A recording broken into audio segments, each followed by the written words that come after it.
నేను సిద్ధపడుతూనే ఉన్నాను సరిచేసేందుకు. కానీ నీ సహకారం కూడా నాకు కావాలి కదమ్మా. ఎందుకు అంటే నేను నీ నుంచి, ఈ బాధల నుంచి నిన్ను ఎలా బయటపడేయాలా అని మాత్రమే మంచి మంచి సూచనలు అనేవి నీకు అందిస్తూ ఉంటాను.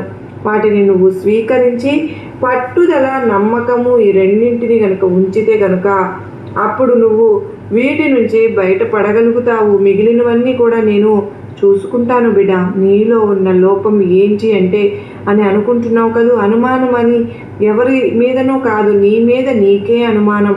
నువ్వు ఏది అనుకున్నా చేయలేనేమో అని అనుమానం, ఏది చదువుతున్నా రాదేమో అని అనుమానం, ఉద్యోగం సాధించలేనేమో అని అనుమానం, వ్యాపారం మొదలుపెట్టిన వెంటనే లాభాలు రావేమో అని అనుమానం, విజయాన్ని సాధించలేనేమో అని అనుమానం. ఇలా ప్రతి దానికి కూడా నీ మీద నువ్వే అనుమాన పడిపోతూ ఉంటావు. ఆ పనులను అనుమాన పడుతూనే ప్రారంభిస్తున్నావు. ఇక అక్కడి నుంచి మొదలవుతుంది అపజయం అనేది.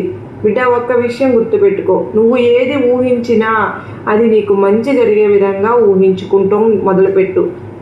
అలాగే అనుకున్నట్లుగా జరుగుతుంది.